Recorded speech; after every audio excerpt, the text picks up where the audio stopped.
Nesse bloco de número 2, a gente faz uma análise do artigo 61 do Código Penal. Vamos ver agravante por agravante. Porém, a reincidência vamos ver num bloco separado. No próximo bloco, no bloco de número 3, a gente já começa a trabalhar com a reincidência. Agora, em relação a esse artigo 61, existe uma pergunta muito importante, que é se seria possível que o juiz, na sentença condenatória, reconhecesse uma circunstância agravante, mesmo que o Ministério Público não a tenha alegado na denúncia. Será que, mesmo que o MP não tenha alegado a circunstância agravante na denúncia, não tenha descrito essa circunstância agravante, seria possível que o juiz a reconhecesse quando proferisse a sentença condenatória? O artigo 385 do Código de Processo Penal vai trazer a resposta. Olha o que diz o 385 do CPP. A gente anota aí no caderno. Artigo 385 do Código de Processo Penal traz uma redação muito importante. Nos crimes de ação pública, o juiz poderá proferir sentença condenatória, ainda que o Ministério Público tenha opinado pela absolvição, bem como reconhecer agravantes, embora nenhuma tenha sido alegada. Embora nenhuma tenha sido alegada. É o que diz o 385 do Código de Processo Penal.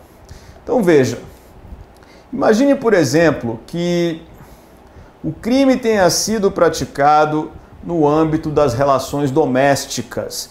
Essa é uma circunstância agravante que a gente tem aqui no artigo 61, inciso 2, a linha F do Código Penal. Imagine que o crime foi praticado no âmbito das relações domésticas, porém isso não foi descrito pelo Ministério Público na denúncia.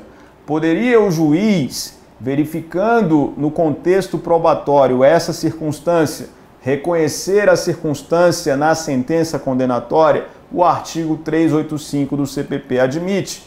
E isso é admitido pela jurisprudência do Superior Tribunal de Justiça e também do Supremo Tribunal Federal.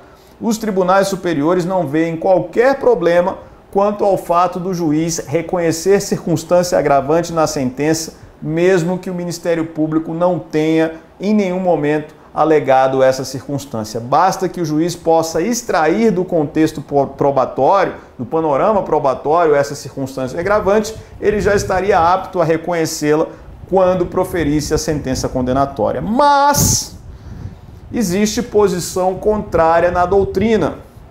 Existe na doutrina uma corrente que vai dizer que o artigo 385 do CPP é inconstitucional. Quem na doutrina vai alegar a não recepção do artigo 385? Nós temos na doutrina Nestor Távora, temos ainda Aury Lopes Júnior, temos ainda Paulo Rangel, autores que entendem que a regra prevista no artigo 385 do Código de Processo Penal viola o denominado sistema acusatório, que a gente aprende lá no processo penal. O sistema acusatório é aquele que prevê a divisão das funções de acusar, defender e julgar. E no momento em que o juiz, de ofício, sem qualquer alegação do Ministério Público, reconhece uma circunstância agravante, ele estaria entrando na esfera de acusador que não lhe é cabível. Ele estaria atuando como se acusador fosse, violando, portanto, o sistema acusatório previsto no artigo 129, inciso 1 da Constituição Federal.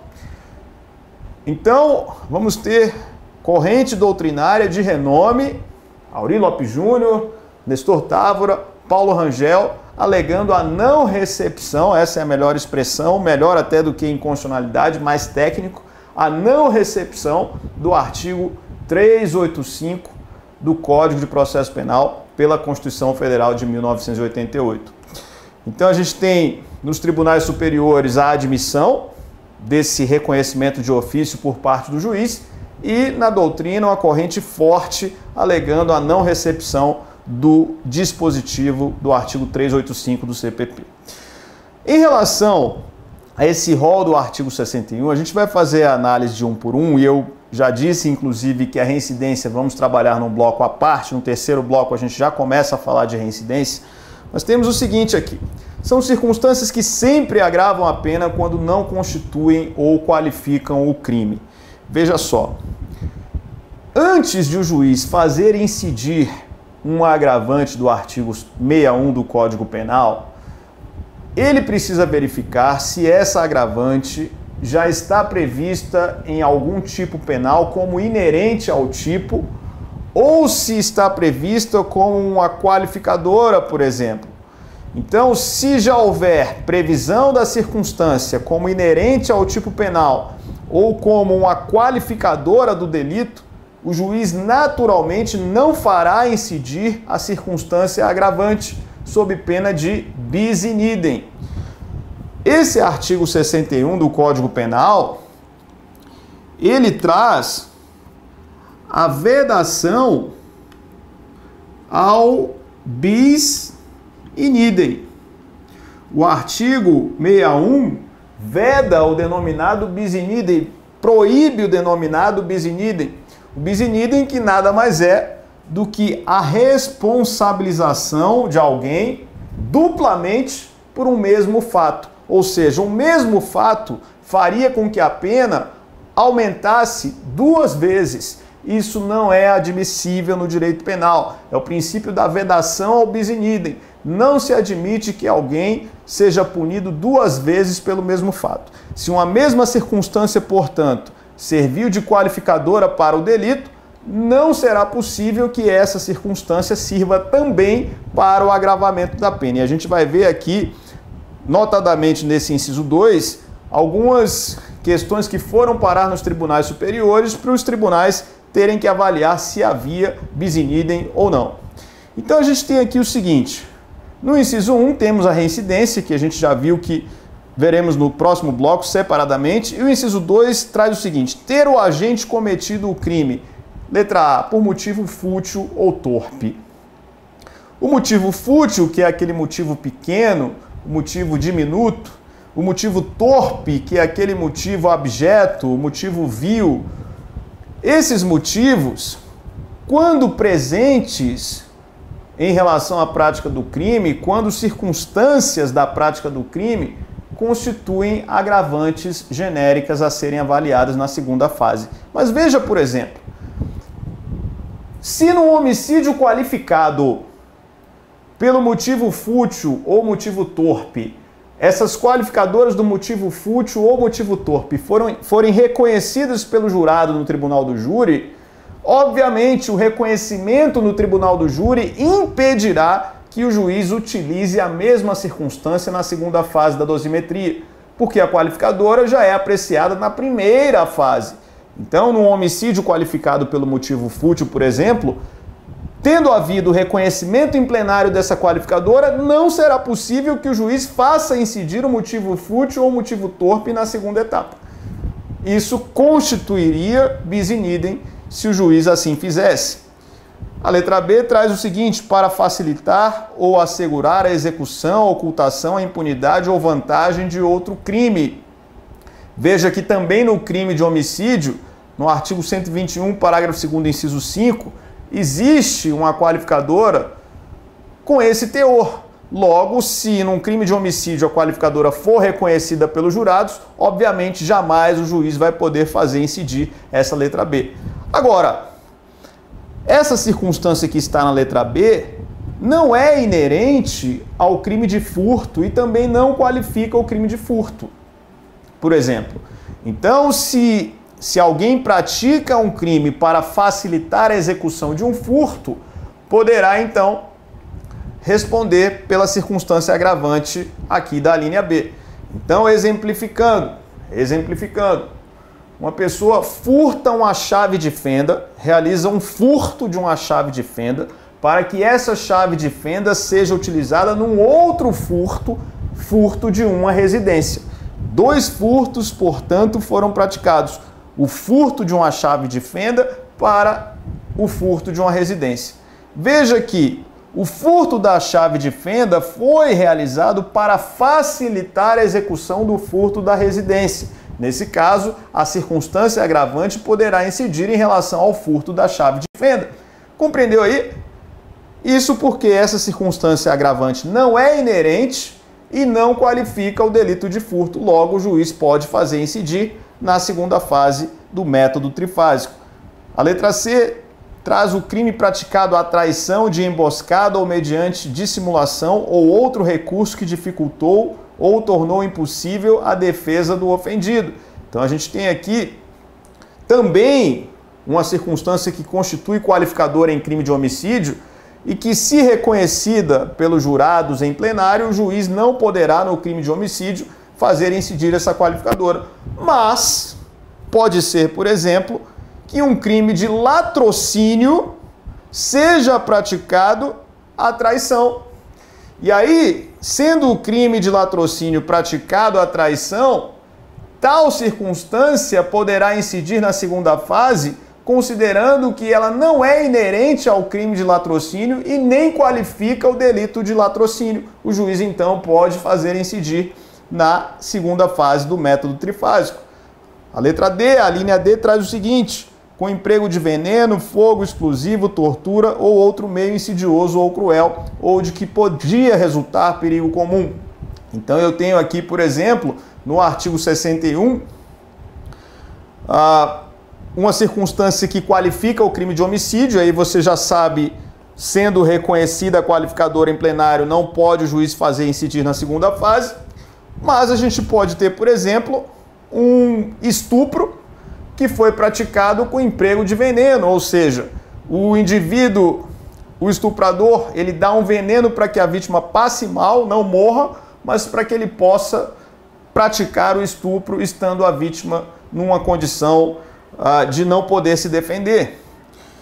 A gente tem ainda no artigo 61 a linha E, crime praticado contra ascendente, descendente, irmão ou cônjuge. Ascendente, descendente, irmão ou cônjuge. E aí veja o seguinte, essa linha E a gente já tem algumas questões polêmicas para tratar. Eu tenho, por exemplo, um crime que naturalmente vai ser praticado contra descendente, e eu vou abrir aqui no Código Penal, é o crime que está no artigo 244 do CP, que é o delito de abandono material. É o sujeito que dolosamente não paga pensão alimentícia, embora tendo condições para tanto. Então a gente tem aqui, deixar sem justa causa de prover a subsistência do cônjuge ou de filho menor de 18 anos ou inapto para o trabalho. Veja que no momento em que o 244 faz referência à palavra filho, filho naturalmente é o descendente. Logo, se o filho é o descendente, significa que o crime praticado contra descendente já é inerente ao tipo penal. Dessa maneira, o juiz não poderá fazer incidir a circunstância agravante que está no artigo 61, inciso 2, a linha E do Código Penal. A gente tem ainda na linha F, com abuso de autoridade ou prevalecendo de relações domésticas de coabitação ou de hospitalidade, ou com violência contra a mulher na forma da lei específica. Ou seja, a gente tem aqui situações que dizem respeito às relações domésticas, situações de abuso de autoridade. Aqui não estamos falando do abuso de autoridade do servidor público, do agente público. O abuso de autoridade aqui está relacionado a relações privadas.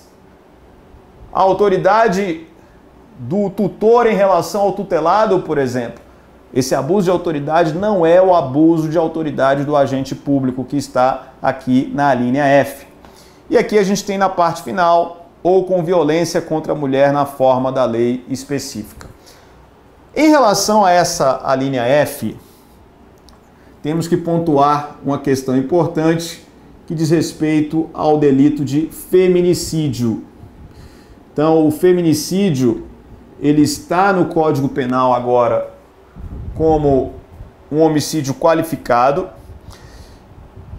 E uma vez reconhecido o feminicídio pelos jurados no tribunal do júri, naturalmente não terei a possibilidade de fazer incidir a última parte aqui da linha F, violência contra a mulher na forma da lei específica, porque o feminicídio já transforma o crime de homicídio num crime qualificado e, portanto, a circunstância qualifica o crime. E aí outra discussão importante diz respeito ao delito do artigo 129, parágrafo 9º do Código Penal, que é exatamente o delito de lesão corporal praticado no âmbito das relações domésticas. Aqui nós temos uma lesão corporal qualificada.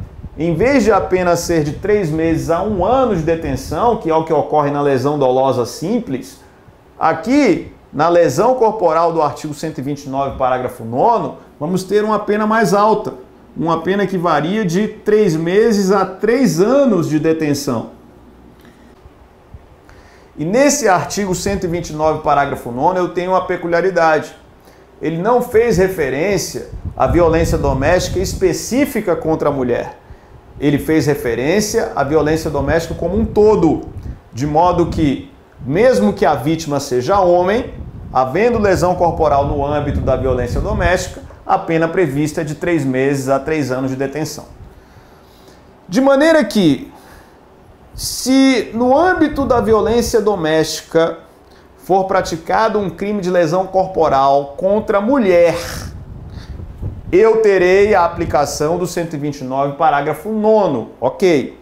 Mas eu quero saber agora se eu posso aplicar o 129, parágrafo 9º, concomitantemente à circunstância agravante que está na última parte da linha F do artigo 61, inciso 2, ou com violência contra a mulher na forma da lei específica. Porque, veja, o 129, parágrafo 9º, fala só da violência doméstica em geral. Vem a circunstância agravante e diz violência contra a mulher na forma da lei específica. Se haveria bis in idem ao fazer incidir a circunstância agravante aqui da última parte da linha F. Haveria bis in idem nesse caso?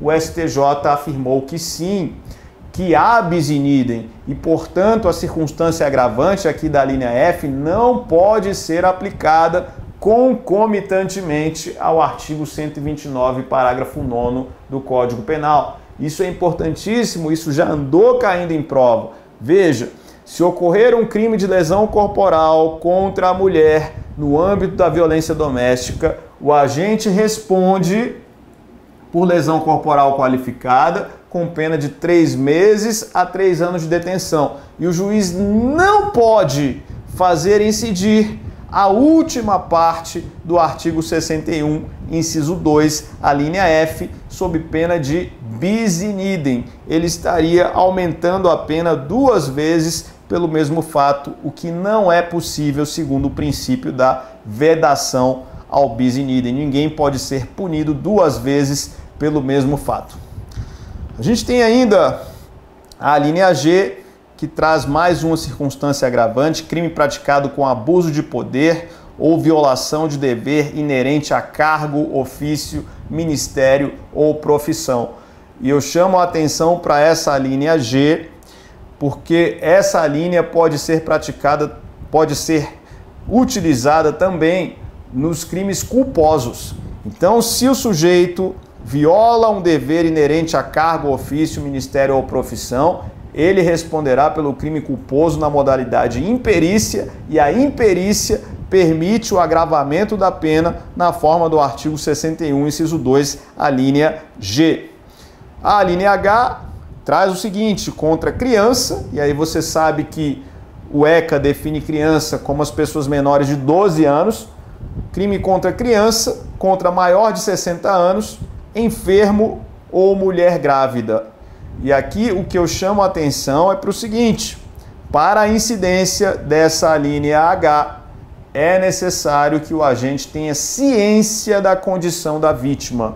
Veja que se alguém pratica um crime contra uma mulher grávida sem saber da condição de gestante da vítima, não responderá de acordo com a agravante que está aqui na linha H. Se o indivíduo pratica um crime contra pessoa idosa, maior de 60 anos, e não sabe realmente da condição de idoso daquela vítima, não haverá incidência da agravante aqui da linha H. De maneira que é necessário, para a incidência dessa agravante, que tenhamos por parte de quem pratica o crime a consciência da condição da vítima, para que a gente tenha a incidência da agravante. A linha I, quando o ofendido estava sob a imediata proteção da autoridade. A gente vai ter aqui, por exemplo, a situação de alguém de um preso que está sendo transportado e os indivíduos trocam tiro com a polícia para resgatar esse preso. A gente vai ter uma situação de crime em que o ofendido estava sob a imediata proteção da autoridade. A linha J vai trazer o seguinte: em ocasião de incêndio, naufrágio, inundação ou qualquer calamidade pública ou de desgraça particular do ofendido. Aqui a gente tem uma situação em que o ofendido já está numa situação de sofrimento, em que ele vive alguma calamidade oriunda da natureza ou então a desgraça particular, e o agente, demonstrando insensibilidade, demonstrando falta de solidariedade com o sentimento da vítima, pratica o crime mesmo assim. Seria o caso, por exemplo, de furtar alguém que está no velório de um ente querido. Então, se o sujeito pratica um furto contra uma pessoa que chora a morte de um ente querido, ou seja, vive uma desgraça pessoal, demonstra uma insensibilidade, uma falta de solidariedade que revela a necessidade de uma reprovação maior no que tange à repressão do delito. É o que está aqui na linha J. E a linha L traz mais um agravante, que é a embriaguez pré-ordenada, ou seja, aquele que se embriaga para cometer o crime não só responde pelo crime, como inclusive existe uma circunstância agravante. Veja que no caso da embriaguez voluntária e na embriaguez culposa, situações em que o agente também responde pelo crime, ele responderá pelo crime, porém não incidirá a circunstância agravante. Mas se ele se embriaga com o intuito de ganhar coragem para cometer o crime, incide o artigo 61, inciso 2, a linha L do Código Penal, ou seja, o agente pratica o crime em estado de embriaguez pré-ordenada. Isso revela maior reprovabilidade e, portanto, constitui circunstância agravante. Digo mais. Quando o Código Penal foi elaborado, havia um pedido do presidente Getúlio Vargas para que o bêbado fosse punido de forma exemplar. Getúlio Vargas queria a punição exemplar do bêbado. E não é à toa que essa embriaguez pré-ordenada está prevista aqui como circunstância agravante, atendendo-se a esta ideia do bêbado como alguém que prejudicava a sociedade de uma forma peculiar. Tivemos então, por parte de Nelson Hungria, o atendimento desse pedido de Getúlio Vargas para inserir a agravante da embriaguez pré-ordenada aqui no artigo 61, inciso 2, a linha L do Código Penal. Então a gente tem aqui as agravantes do artigo 61. No próximo bloco a gente começa a falar de reincidência e temos depois ainda que falar das agravantes do artigo 62 do Código Penal, agravantes ligadas ao concurso de pessoas. A gente vai ver, inclusive, que essa expressão concurso de pessoas não é correta. Vamos fazer a devida crítica. Mas, momentaneamente, vimos esse artigo 61 do Código Penal. A gente vai trabalhar depois com o Instituto da Reincidência no próximo bloco. Já já a gente vê reincidência.